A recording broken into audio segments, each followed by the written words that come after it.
Hey guys, welcome back to my channel. और आज की वीडियो में हम बात करने वाले हैं वेब डेवलपमेंट के बारे में। तो यार, अगर आपको वेब डेवलपमेंट स्टार्ट करना है बट समझ में नहीं आ रहा आपको कि कैसे स्टार्ट करें, कहाँ से स्टार्ट करें, क्या चीज़ें पढ़ें, क्या ना पढ़ें, क्योंकि यार वेब डेवलपमेंट एक बहुत ही वास्ट फील्ड है। तो इसमें हमारे पास काफ़ी सारे ऑप्शंस होते हैं कि हम ये भी पढ़ें, ये भी पढ़ें, ये भी पढ़ें। तो ये सब देख के कंफ्यूज नहीं होना है। आप ये वीडियो पूरा लास्ट तक देखिए और मैं बताऊंगा इसमें कि आप कैसे स्टार्ट कर सकते हैं वेब डेवलपमेंट, क्या क्या बेसिक्स आपको सीखने चाहिए और कितना सीखना ज़रूरी है, कितना आप बाद में भी सीख सकते हैं। तो यार, क्योंकि बहुत सारी चीज़ें होती है जो हमें कंफ्यूज करती है। वो हो सकता है शायद आप फ्रंट एंड और बैक एंड को लेके कंफ्यूज हो कि क्या सीखें। देन आप फ्रेमवर्क्स को लेके कंफ्यूज हो सकते हो कि कौन सा फ्रेमवर्क सीखें, रिएक्ट सीखें, एंगुलर सीखें या व्यू सीखें। या फिर बैक एंड फ्रेमवर्क्स की बात करें तो जेंगो सीखे, लारावेल सीखे, पीएचपी पढ़ें, जावास्क्रिप्ट पढ़ें, पाइथन पढ़ें। तो स्टार्टिंग में सबके साथ बहुत ज़्यादा कन्फ्यूजन होती है ये कि हम कैसे स्टार्ट करें वेब डेवलपमेंट। तो इस वीडियो में मैं कवर करूँगा कि स्टार्टिंग से लेके एक फुल स्टैक डेवलपर बनने तक के लिए आपको क्या क्या चीज़ें ज़रूरी हैं। और लिमिटेड चीज़ें होंगी, सब चीज़ पढ़ने की ज़रूरत नहीं होती और ये चीज़ें आप बाद में भी एक्सप्लोर कर सकते हैं। तो मैं स्टार्ट करता हूँ। तो सबसे पहली जो चीज़ होती है वो होती है हमारे पास HTML। HTML बहुत बिल्डिंग ब्लॉक है वेबसाइट्स का, क्योंकि सारी वेबसाइट्स HTML के ऊपर ही बनी है। तो HTML क्या है? HTML है हाइपर टेक्स्ट मार्कअप लैंग्वेज। तो इसका मतलब क्या होता है कि हमें कुछ प्री डिफाइंड टैग्स मिलते हैं। जैसे आपने वेबसाइट्स में देखा होगा कि हमारे पास हेडिंग्स होती हैं, पैराग्राफ्स होते हैं, लिस्ट्स होती हैं, इमेजेस हो सकती हैं और वीडियोस होती हैं। तो काफ़ी सारी चीज़ें होती हैं हमारे पास एक वेब पेज में। तो ये जो एलिमेंट्स होते हैं, पैराग्राफ, इमेज, ये सब हमें टैग्स की फॉर्म में HTML में मिलते हैं, प्री डिफाइन होते हैं। तो इन टैग्स की यूज़ से हमें एक स्ट्रक्चर रेडी करना होता है वेबसाइट का। तो ये काम करता है हमारा HTML। तो HTML आपको सीखना कैसे? आपको बेसिक्स पढ़ने हैं। देखो, HTML में क्या होता है, बहुत सारे टैग्स होते हैं, एन नंबर ऑफ टैग्स हैं। तो सारे याद करने की ज़रूरत नहीं है आपको। बस कुछ लिमिटेड टैग्स जो हम बहुत फ्रिक्वेंटली यूज़ करते हैं, जैसे पैराग्राफ हो गया, हेडिंग हो गया, लिंक्स हो गए, लिस्ट हो गई। तो काफ़ी सारी चीज़ें हैं जो हम बहुत फ्रिक्वेंटली यूज़ करते हैं। तो उन पे आप अगर आप अपनी ग्रिप स्ट्रॉन्ग करेंगे तो वो बेनिफिट होगा आपके लिए। बाकी सारी चीज़ें आप एक्सप्लोर कर सकते हैं, बट जो चीज़ें फ्रिक्वेंटली यूज़ होंगी तो उन पर थोड़ा ज़्यादा ध्यान देना। एंड देन नेक्स्ट चीज़ जो आती है हमारे पास HTML में, वो आते हैं फॉर्म्स। तो फॉर्म्स एक बहुत इंपॉर्टेंट रोल प्ले करते हैं किसी वेबसाइट में। हमें यूज़र से इनपुट लेना है, फीडबैक लेने हैं, कोई भी चीज़ हमें यूज़र से लेनी है, तो उसके लिए हम यूज़ करते हैं फॉर्म्स का। तो फॉर्म्स एक बहुत इंपॉर्टेंट चीज़ है, तो ये सीखिए। इसमें फॉर्म्स भी हमारे पास काफ़ी तरीके के होते हैं, इनपुट ग्रुप्स काफ़ी तरीके के होते हैं। देन हमारे पास चेक बॉक्सेस होते हैं, रेडियो बटन्स होते हैं और काफ़ी सारी चीज़ें होती हैं। और इनके एट्रीब्यूट्स के बारे में आप लोग पढ़े अच्छे से कि कैसे हम लोग, कितने एट्रीब्यूट्स होते हैं, कैसे इनको यूज़ करते हैं। तो ये दो चीज़ें आपको सीखनी है। तो बेसिक सीखना है, देन फॉर्म्स पे अपनी ग्रिप थोड़ी स्ट्रॉन्ग करनी है। देन उसके बाद क्या करना है, उसके बाद करनी है आपको प्रैक्टिस।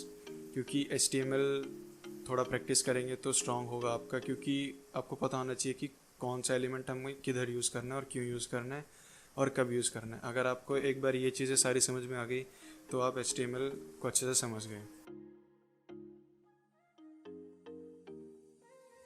तो यार, जो नेक्स्ट चीज़ आती है हमारे पास HTML के बाद, वो आती है CSS।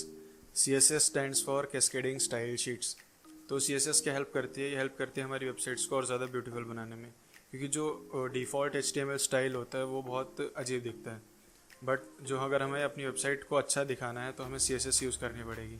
CSS क्या हेल्प करते हैं हमारी, कि हम किसी भी एलिमेंट को सेलेक्ट कर सकते हैं HTML पेज में, देन उसको स्टाइल कर सकते हैं। तो काफ़ी सारी प्रॉपर्टीज़ होती है CSS की, जैसे फॉन्ट साइज़ हो गया, बैकग्राउंड कलर हो गया, बॉर्डर रेडियस हो गया, बॉर्डर्स हो गए। तो ये काफ़ी सारी चीज़ें होती है जो हमें सीखनी पड़ती है। तो ये होते हैं बेसिक्स। तो बेसिक्स में क्या पढ़ना है आपको, कि किसी भी एलिमेंट को कैसे सेलेक्ट करें। तो काफ़ी सारे मेथड्स होते हैं किसी भी एलिमेंट को सेलेक्ट करने के। हम एलिमेंट के नाम से उसको सेलेक्ट कर सकते हैं, या क्लास नेम से सेलेक्ट कर सकते हैं, या आईडी से सेलेक्ट कर सकते हैं हम।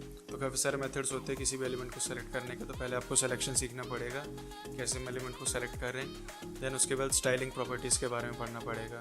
तो काफ़ी सारी प्रॉपर्टीज़ होती है जो कुछ एलिमेंट्स पे लगती है, कुछ एलिमेंट्स पे नहीं लगती। तो ये आपको डिफरेंस सीखना पड़ेगा कि किस एलिमेंट पे कौन सी प्रॉपर्टीज़ अप्लाई होती हैं। तो ये था आपका बेसिक्स में। देन उसके बाद जो आपको सीखना बेसिक्स के बाद, वो है लेआउट्स के बारे में थोड़ा। तो दो तरीके की लेआउट्स बेसिकली हम पढ़ते हैं, वो होती है CSS ग्रिड और फ्लेक्स बॉक्स। तो लेआउट बनाने में इन दोनों चीज़ों का बहुत ज़्यादा रोल प्ले होता है जब हम रिस्पॉन्सिव डिज़ाइन की तरफ जाते हैं। तो CSS ग्रिड और फ्लेक्स बॉक्स अगर आप पढ़ेंगे तो आप अपनी वेबसाइट को बहुत अच्छा स्ट्रक्चर दे पाएंगे। और ये दो चीज़ें जब आप पढ़ेंगे तो आपको समझ में आ जाएगा मैं क्या कहना चाह रहा हूँ। तो ये दो चीज़ें हो गई, बेसिक्स हो गए, लेआउट्स हो गई। देन जो तीसरी चीज़ जो आपको पढ़नी है वो है मीडिया क्वेरीज। रिस्पॉन्सिव डिज़ाइन बनाना बहुत ज़रूरी है आज के टाइम पे, क्योंकि मोस्ट ऑफ द पीपल जो अपनी वेबसाइट्स को ओपन करते हैं वो मोबाइल फ़ोन पे ओपन करते हैं। बट आप जो वेबसाइट डेवलप करते हैं वो आप डेवलप करते हैं अपने पीसी या लैपटॉप पे, तो आप उसके अकॉर्डिंग अपनी वेबसाइट को आपने डेवलप कर लिया। बट क्या वो वेबसाइट मोबाइल पे भी अच्छी दिख रही है? तो ये जो काम होता है हम हेल्प ये कर सकते हैं हम लोग मीडिया क्वेरीज़ की हेल्प से। तो मीडिया क्वेरीज़ को आपको सीखना पड़ेगा, क्योंकि ये अलाउ करता है हमें डिफरेंट व्यू पोर्ट्स पे हम अपने वेबसाइट को अलग अलग स्टाइल कर सकते हैं।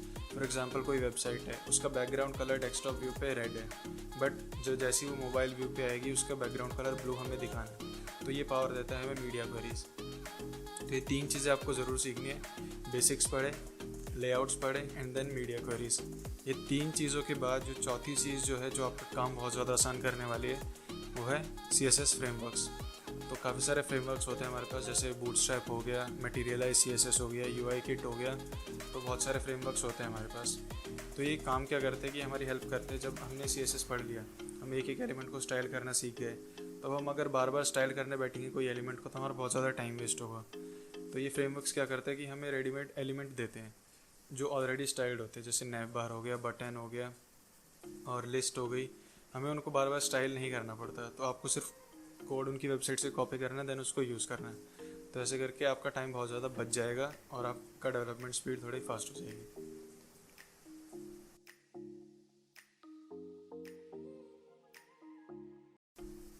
तो यार HTML और CSS के बाद जो नेक्स्ट चीज़ हमें पढ़नी है वो है जावास्क्रिप्ट।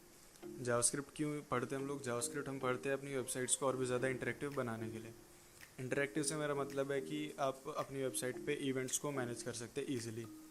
इवेंट्स बोले तो क्लिक इवेंट्स हो सकते हैं, वो कीबोर्ड इवेंट्स हो सकते हैं, वो हवर इवेंट्स हो सकते हैं, वो स्क्रॉल इवेंट्स हो सकते हैं। तो ये सब चीज़ें आप यूज़ करके अपनी वेबसाइट्स को और भी ज़्यादा इंटरेक्टिव बना सकते हैं। तो इंटरेक्टिव बनाने से पहले आपको पढ़ना पड़ेगा जावास्क्रिप्ट के बारे में। जावास्क्रिप्ट में आपको क्या क्या पढ़ना है? तो आपको पहले बेसिक्स पढ़ने हैं। बेसिक्स से मेरा मतलब है कि वेरिएबल्स कैसे डिफाइन करते हैं हम लोग, लूप कैसे लगाते हैं हम, इफ एल्स के बारे में, डेटा टाइप्स के बारे में और एरेज़ के बारे में। तो ये सब चीज़ें आपको पढ़नी पड़ेंगी बेसिक्स, मतलब जो भी फंडामेंटल्स हम पढ़ते कोई भी प्रोग्रामिंग लैंग्वेज पढ़ते टाइम, तो वही आपको यहाँ पे भी पढ़ने पड़ेंगे। देन उसके बाद जो आपका नेक्स्ट स्टेप होगा फंडामेंटल्स जानने के बाद, वो होगा डॉम मैनिपुलेशन। तो डॉम मैनिपुलेशन बहुत ज़रूरी होता है किसी भी वेब डेवलपर के लिए, उसको डॉम मैनिपुलेट करना आना चाहिए। डॉम मैनिपुलेशन होता है डॉक्यूमेंट ऑब्जेक्ट मॉडल होता है, उसको मैनिपुलेट कैसे करते हैं? मैनिपुलेट से मेरा मतलब है कि हम अपने HTML पेज में किसी भी एलिमेंट को किसी भी टाइम निकाल सकते हैं और वहाँ पे ऐड कर सकते हैं, उसको डिलीट कर सकते हैं, उसकी वैल्यू चेंज कर सकते हैं। तो ये जो चीज़ें होती है डॉम मैनिपुलेशन होता है। इसमें हमें सीखना क्या होता है? इसमें सीखना होता है कि हम अपने HTML पेज में किसी भी एलिमेंट को कैसे टारगेट कर रहे हैं, उसकी वैल्यू कैसे हम चेंज कर रहे हैं, उसको कैसे हम डॉम से निकाल रहे हैं। तो ये सब चीज़ें आपको सीखनी पड़ती है डॉम मैनिपुलेशन के अंदर। कोई ज़्यादा मुश्किल काम नहीं है, ट्यूटोरियल्स हैं बहुत सारे अवेलेबल। और बट जो बेस्ट ट्यूटोरियल जो मैं सजेस्ट करूँगा इसके लिए वो है ट्रैवर्सी मीडिया का डॉम मैनिपुलेशन के ऊपर 4 वीडियोस की सीरीज़ है आई गेस। तो वो आप अगर एक बार देखेंगे तो आपको बहुत अच्छे से समझ में आ जाएगा कि मैं क्या कहना चाह रहा हूँ डॉम मैनिपुलेशन। ओके, तो अब उसके बाद जो ये 2 चीज़ें सीखी आपने, बेसिक्स के बारे में पढ़ा एंड डॉम मैनिपुलेशन। जो तीसरी चीज़ है जो मोस्टली लोग पढ़ते हैं वो पढ़ सकते हैं jQuery पढ़ते हैं या एजेक्स वगैरह पढ़ते हैं। तो मैं सजेस्ट करूँगा कि आप ना पढ़ें ये सारी चीज़ें, क्योंकि रिएक्ट वगैरह जब हम पढ़ते हैं तो उसमें ये सब चीज़ें हम यूज़ नहीं करते, तो आपको टाइम वेस्ट करने की ज़रूरत नहीं है यहाँ पे। बट अगर फिर भी आपका मन है jQuery पढ़ने का, एजेक्स पढ़ने का, तो आप पढ़ सकते हैं। तो jQuery मैं बता दूँ कि जावास्क्रिप्ट को ही ईजी करके लिखा हुआ है कि आपको ज़्यादा कोड ना लिखना पड़े। तो jQuery वो काम करते हैं। एजेक्स यूज़ होता है हमारा HTTP रिक्वेस्ट के लिए। तो HTTP रिक्वेस्ट हम सेंड कर सकते हैं कहीं पे भी, देन रिस्पॉन्स ले सकते हैं, देन उसको रेंडर कर सकते हैं अपने HTML पेज में। तो ये काम करता है हमारा एजेक्स। तो ये ऑप्शनल है कि अगर आपको पढ़ना है तो आप पढ़ें, नहीं पढ़ना तो देन आप आगे कंटिन्यू कर सकते हैं।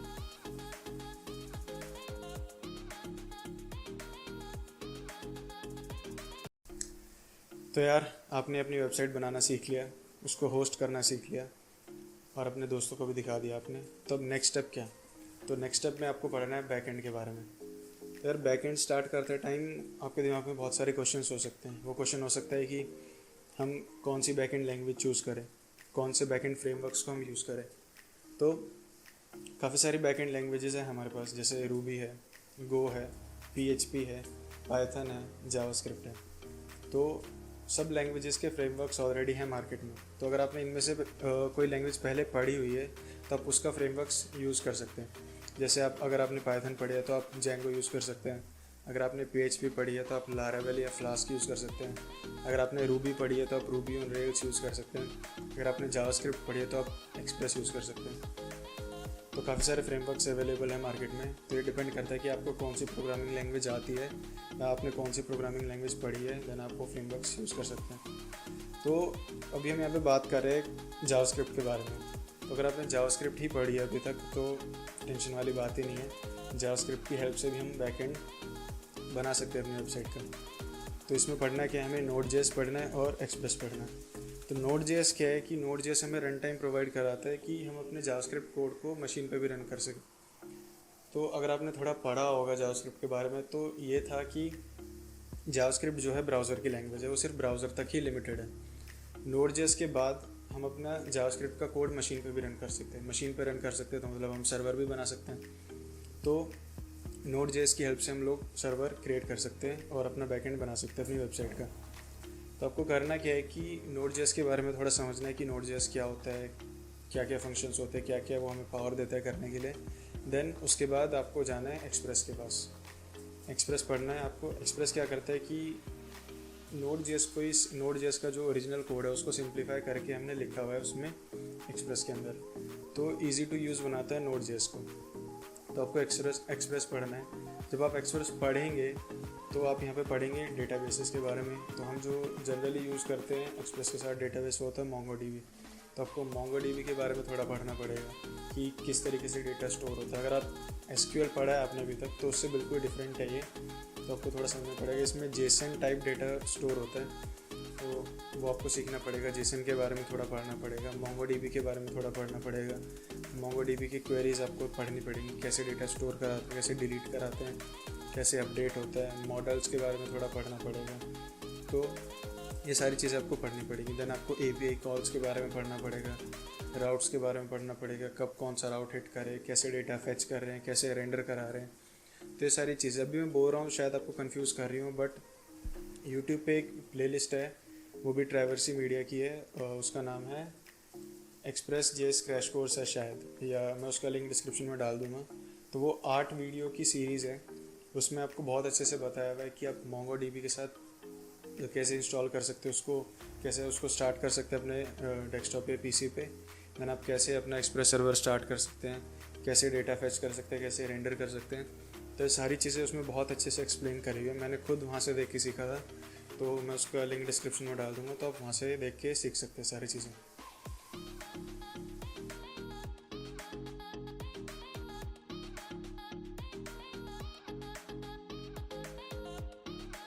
तो यार बैकएंड सीखने के बाद जो नेक्स्ट चीज़ है वो है हमारे पास फ्रंट एंड। तो फ्रंट एंड में हमारे पास काफ़ी सारी चीज़ें सीखने के लिए, वो है रिएक्ट है, एंगुलर है या व्यू है। तो अब इन तीनों में से क्या सीखें? तो जो मैं पर्सनली रिकमेंड करूँगा वो है रिएक्ट। क्यों? क्योंकि रिएक्ट ईजी टू लर्न है, बहुत ईजीली हम उसको सीख सकते हैं। और सेकंड चीज़ जो है वो है JSX की हेल्प से। आपने अगर बैकएंड में पढ़ा होगा एक्सप्रेस के साथ, जब हम टेम्पलेट इंजन्स यूज़ करते थे, पग हो सकता है, EJS हो सकता है, हैंडल बार्स हो सकते हैं, तो डिफरेंट तरीके के टेम्पलेट इंजन्स होते हैं हमारे पास।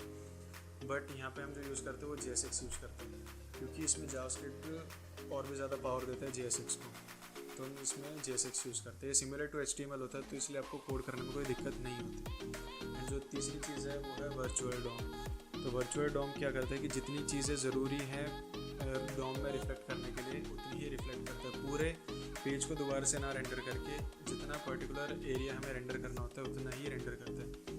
और चौथी चीज़ जो है कि हम अपने वेबसाइट को कंपोनेंट्स में डिवाइड कर सकते हैं। आपने देखा होगा कि एक वेबसाइट में काफ़ी सारे कंपोनेंट होते हैं। अगर हम फेसबुक का एग्जांपल लें तो एक नैव बार होता है, मेन्यू सेक्शन होता है, फीड सेक्शन होता है, चैट बॉक्स सेक्शन होता है, एड्स का सेक्शन होता है। तो ये सारे हम अपनी वेबसाइट्स को बनाने के लिए डिफरेंट कंपोनेंट में डिवाइड कर सकते हैं। देन फाइनली उनको हम एक पेज के अंदर टाई अप कर सकते हैं और ईजिली डिफरेंट कंपोनेंट्स को मैनेज कर सकते हैं। तो ये सारी चीज़ें बनाती है रिएक्ट को बहुत पावरफुल। तो मैं सजेस्ट करूँगा आप रिएक्ट सीखें। और रिएक्ट सीखने के लिए आप जा सकते हैं नेट निंजा के ट्यूटोरियल्स हैं रिएक्ट के ऊपर, तो बहुत इजी और बहुत अच्छे से समझाया हुआ है वहाँ पे कि कैसे आप रिएक्ट स्टार्ट कर सकते हैं और कैसे आप अपनी एप्लीकेशन बना सकते हैं। तो तो उसका लिंक भी आपको डिस्क्रिप्शन में मिल जाएगा।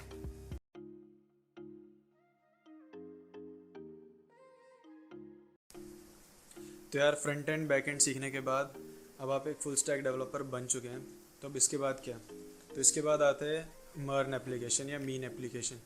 अगर आपने एंगुलर पढ़ा है तो गो फॉर मीन, अगर आपने रिएक्ट पढ़ा है तो गो फॉर मर्न। मर्न स्टैंड फॉर मोंगोडीबी, एक्सप्रेस.js, रिएक्ट और नोड।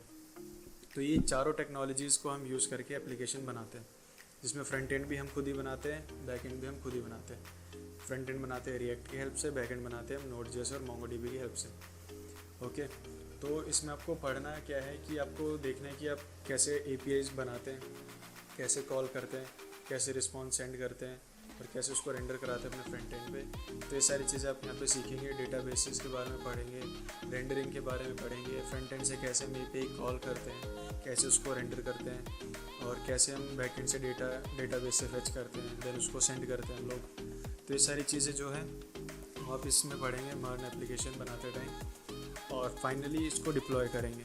जैसे हमने नॉर्मल होस्टिंग खरीदी थी अपनी वेबसाइट्स को होस्ट करने के लिए, ये वहाँ पे ना होस्ट होके इसके लिए डिफरेंट प्लेटफॉर्म्स होते हैं जहाँ पे हम ये ऐसे एप्लीकेशंस होस्ट कर सकते हैं। वो है हमारे पास हेरोको पे हम होस्ट कर सकते हैं, डिजिटल ओशन पे हम होस्ट कर सकते हैं, AWS पे होस्ट कर सकते हैं। तो आपको होस्टिंग के बारे में थोड़ा समझना पड़ेगा, डिफरेंट तरीके की होस्टिंग्स होती हैं। बट मैं पर्सनली रिकमेंड करूँगा एज अ बिगिनर कि आप लोग ट्राई करें हेरोकू, बहुत इजी टू यूज़ है। एंड देन उसके बाद आप जा सकते हैं डिजिटल ओशन के पास, वो भी इजी है। बट AWS थोड़ा सेटअप करने में थोड़ी प्रॉब्लम होगी आपको इनिशियली, बट आप फाइनली अच्छे से सीखने के बाद उसको भी एक्सप्लोर कर सकते हैं। तो ये सारी चीज़ें थी कि जो आपको बनाते हैं एक फुल स्टैक डेवलपर।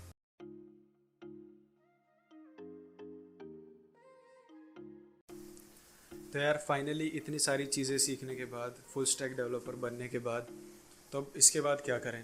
तो देखो यार, बहुत वास्ट फील्ड है, आप कुछ भी सीख सकते हैं, हर दिन कुछ ना कुछ नया आता है। आप और भी फ्रेमवर्क सीख सकते हैं और अपनी स्किल्स को शार्प कर सकते हैं, जावास्क्रिप्ट के बारे में और ज़्यादा पढ़ सकते हैं। तो बहुत सारी चीज़ें हैं सीखने के लिए अभी भी, तो आपको एक्सप्लोर करना पड़ेगा। और या तो आप इसके बाद जा सकते हैं डेवऑप्स की तरफ। तो डेवऑप्स में आपको क्या करना है कि आप डील करते हैं कि कैसे आप वेबसाइट को अपलोड करते हैं, कैसे सर्वर्स के साथ डील करते हैं, कैसे कॉन्टिन्यूस इंटीग्रेशन आप लोग सेटअप करते हैं, वो सब चीज़ें आपको सीखनी पड़ती है। तो इसके लिए आपको क्या करना पड़ेगा कि पहले आपको कोई भी एक अपनी लैंग्वेज को स्ट्रॉन्ग करना पड़ेगा। वो नोड.js हो सकती है, कोई भी सर्वर साइड लैंग्वेज को आपको सीखना पड़ेगा। देन उसके बाद आपको थोड़ा OS के बारे में पढ़ना पड़ेगा, ऑपरेटिंग सिस्टम के बारे में, जो सर्वर्स में हम यूज़ करते हैं। तो जो जनरली हम लोग यूज़ करते हैं, जो सबसे ज़्यादा प्रेफर करते हैं, वो होता है लिनक्स ऑपरेटिंग सिस्टम। तो लिनक्स में भी कुछ डिस्ट्रीब्यूशन है, जैसे उबंटू हो गया, CentOS हो गया। तो ये हम बहुत ज़्यादा यूज़ करते हैं सर्वर्स बनाते टाइम। तो ये सब के बारे में आपको सीखना पड़ेगा, इनकी कमांड्स के बारे में आपको सीखना पड़ेगा। और उसके बाद नेटवर्क सिक्योरिटी के बारे में आपको थोड़ा पढ़ना पड़ेगा, HTTP के बारे में, HTTPS के बारे में, SSL के बारे में, SSH के बारे में। SSH यूज़ करते हैं हम अपने सर्वर से अपने आप को कनेक्ट करने के लिए, देन वहाँ पे चेंजेस करने के लिए। FTP के बारे में, तो ये सारी चीज़ें आपको पढ़नी पड़ेंगी। देन होता है हमारे पास रिवर्स प्रॉक्सी होता है, लोड बैलेंसिंग होती है, फायरवॉल होती है। तो ये हम कैसे अपने सर्वर को प्रोटेक्ट कर सकते हैं, कैसे हम सिक्योर कर सकते हैं उसको। तो ये सब चीज़ें, कैसे हम लोड बैलेंसिंग कर सकते हैं कि लोड ज़्यादा हो रहा है तो हम कैसे डिस्ट्रीब्यूट कर सकते हैं, ये सब चीज़ें होती हैं। देन उसके बाद हमें वेब सर्वर्स के बारे में पढ़ना पड़ता है कि जैसे अभी आपने नोड.js के बारे में तो पढ़ा होगा, बट जो जिन पे एप्लीकेशन रन होती है वो भी सर्वर्स होते हैं हमारे पास। जो मोस्टली यूज़ होते हैं उबंटूज़ में, उबंटू ऑपरेटिंग सिस्टम में, वो होता है इंजनएक्स आप यूज़ कर सकते हैं। अपाचे भी सर्वर है, टॉमकैट भी है, बट जो मोस्टली यूज़ होता है इंजनएक्स होता है, बहुत पावरफुल है। और लोड बैलेंसिंग भी और रिवर्स प्रॉक्सी हम इसमें ईजिली कर सकते हैं। इन सब चीज़ों के बाद आप लोग जा सकते हैं CI/CD की तरफ। CI/CD मतलब कॉन्टिन्यूस इंटीग्रेशन और कॉन्टिन्यूस डिप्लॉयमेंट। ये सब चीज़ें आपके डेवलपमेंट या आपकी पूरी एप्लीकेशन को ऑनबोर्ड करने में ज़्यादा हेल्प करती हैं कि अपने चेंजेस करें देन आप इजीली उनको अपलोड कर सकते हैं। तो इसमें आप यूज़ कर सकते हैं GitLab CI, Travis CI, और ये सब चीज़ें यूज़ करके आप लोग इनको बना सकते हैं। देन उसके बाद भी काफ़ी सारी चीज़ें होती है डेवऑप्स में। आपकी एप्लीकेशन का स्ट्रक्चर, दो तरीके के स्ट्रक्चर्स बेसिकली होते हैं। वो होता है कि मोनोलिथिक आर्किटेक्चर यूज़ करें आप या माइक्रो सर्विस आर्किटेक्चर यूज़ करें। मोनोलिथिक में क्या होता है कि आपके एक ही सर्वर पर पूरी वेबसाइट रन कर रही है, और उसमें प्रॉब्लम होती है कि अगर किसी भी पार्ट में प्रॉब्लम हुई तो आपकी पूरी वेबसाइट ब्रेक डाउन हो सकती है, पूरी वेबसाइट एक ही साथ बंद हो सकती है। बट माइक्रो सर्विस आर्किटेक्चर में क्या होता है कि आप अपनी सर्विसेज, जितनी भी सर्विसेज है, फॉर एग्जांपल मेलिंग सर्विसेज है, कॉन्टैक्ट्स फाइंड करने की सर्विसेज है, या अलग अलग सर्विसेज हो सकते हैं आपकी एप्लीकेशन में, तो आप उनको अलग अलग सर्वर पे होस्ट करते हैं या अलग अलग कंपोनेंट्स बनाते हैं। तो ये कंपोनेंट बनाने का हेल्प करते हैं हमारे डॉकर। कंटेनर्स हेल्प करते हैं, हम डिफरेंट कंटेनर्स बनाते हैं और डिफरेंट क्या बोलते हैं अपनी माइक्रो सर्विसेज को उनमें होस्ट करते हैं। देन उन कंटेनर्स को लिंक करते हैं, उसको बोलते हैं हम कंटेनर ऑर्केस्ट्रेशन, कि हम कैसे उसको मैनेज करते हैं, कब किस कंटेनर पे ज़्यादा लोड हो रहा है, उसको हमें एक और कॉपी रेडी करनी है, या वो सब चीज़ें होती है। तो आप कंटेनर्स पढ़ें, कंटेनर ऑर्केस्ट्रेशन पढ़ें। कंटेनर ऑर्केस्ट्रेशन के लिए हम लोग यूज़ करते हैं क्यूबरनेटीज हो सकता है, और कंटेनर्स के लिए हम लोग यूज़ करते हैं डॉकर। तो ये सब चीज़ें आपको पढ़नी पड़ेगी, बहुत वास्ट फील्ड है। आप लोग अगर आपको इसमें इंटरेस्ट आता है तो आप इधर की तरफ भी जा सकते हैं। एंड देन उसके बाद फाइनली जो क्लाउड सर्वर्स होते हैं वो आप कौन से यूज़ करेंगे। वही दो ऑप्शन होता है आपके पास, या तो आप गूगल क्लाउड यूज़ करें या AWS यूज़ करें, और नहीं तो आप डिजिटल ओशन यूज़ कर सकते हैं, और हेरोको और वगैरह ये सब चीज़ें तो हैं। तो यार ये सब चीज़ें थी जो आपको सीखनी है फाइनली फुल स्टैक डेवलपर बनने के बाद। ऑप्शनल, अगर आप सीखना चाहते हो तो सीख सकते हैं, नहीं सीखना चाहते तो आप अपनी फुल स्टैक डेवलपमेंट को ही और ज़्यादा स्ट्रॉन्ग कर सकते हैं।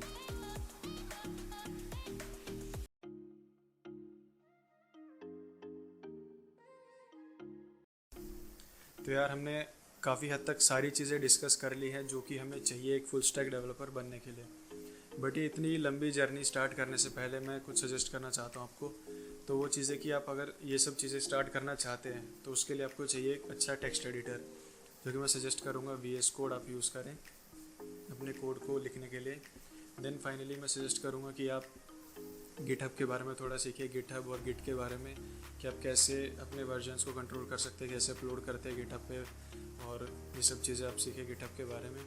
देन उसके बाद थोड़ा आप कमांड लाइन के बारे में सीखें, कैसे आप कमांड लाइन ऑपरेट करते हैं, क्योंकि आप सर्वर्स के साथ डील करेंगे तो आपको कोई UI नहीं मिलने वाला, आपको कमांड लाइन पे ही सारी चीज़ें डील करनी पड़ेंगी। तो कमांड लाइन के बारे में थोड़ा पढ़ना पड़ेगा, बेसिक कमांड्स के बारे में, डायरेक्टरी कैसे क्रिएट करते हैं, कैसे डायरेक्टरीज में बैक एंड फोर्थ जाते हैं, और ये सब चीज़ें आपको सीखनी पड़ेंगी। बेसिक्स मतलब पढ़ने पड़ेंगे आपको कमांड लाइन के बारे में। और एक और चीज़ मैं सजेस्ट करूँगा कि अगर आप कोई भी टॉपिक कवर करते हैं ना, तो मैं सजेस्ट करूँगा कि आप उसको प्रैक्टिस करें प्रोजेक्ट बना के। जैसे आपने मर्न सीखा, आपने ट्यूटोरियल्स देख लिए, देन उसके बाद तुरंत आप एक प्रोजेक्ट बनाएं। आपने HTML पढ़ा तो तुरंत उसके बाद एक प्रोजेक्ट बनाएं। आपने HTML CSS जावास्क्रिप्ट तीनों चीज़ें पढ़ी, देन उसके बाद इन तीनों को यूज़ करके कोई प्रोजेक्ट बनाएं। क्योंकि प्रोजेक्ट बनाएंगे, आप पहली बार वीडियो देखेंगे तो आपको समझ में आएगा क्या है। आपने फर्स्ट टाइम देख के प्रोजेक्ट बनाया तो आपको समझ में आएगा कि आप कैसी चीज़ों को यूज़ करते हैं। देन तीसरी टाइम आप खुद अपने आप बना पाएंगे वो चीज़। तो मैं सजेस्ट करूँगा कि आप जो भी चीज़ सीख रहे हैं ना, उसका एक प्रोजेक्ट बना के ज़रूर देखें, एंड देन उस प्रोजेक्ट को आप अपने गिटहब पे अपलोड करें। तो एज अ डेवलपर बहुत ज़रूरी है आज के टाइम पे कि गिटहब पे आपके प्रोजेक्ट्स हों, क्योंकि आप अपनी कैपेबिलिटी कैसे बताएंगे कि आप ये चीज़ें कर सकते हैं। आप दिखा सकते हैं कि मेरा ये कोड है, और अगर आपके डेस्कटॉप में वही कोड होगा तो आप कैसे दिखा पाएंगे। बट आप गिटहब पे उसको अपलोड करेंगे तो वो सबको विजिबल है, और सबको दिखा सकते हैं कि मैंने ये काम करा है, ये प्रोजेक्ट्स हैं मेरे। तो आपके क्या बोलते हैं रिज्यूमे को भी बहुत ज़्यादा पावरफुल बनाते हैं सब। तो ये सारे टिप्स थी, और बाकी मैं सारे लिंक्स डाल दूँगा ट्यूटोरियल्स के लिए, कहाँ से क्या बेस्ट ट्यूटोरियल है। और मैं अपने चैनल पे भी वीडियोस डालने की कोशिश करूँगा कि इन सब चीज़ों से रिलेटेड कुछ ना कुछ टिप्स एंड ट्रिक्स शेयर करता रहूँ आपके साथ। यार अगर वीडियो अच्छी लगे तो आप लाइक करें, सब्सक्राइब करें, शेयर करें, और बेल आइकन ज़रूर दबाएं, क्योंकि मैं ऐसी वीडियोस डालता रहूँगा वेब डेवलपमेंट से रिलेटेड।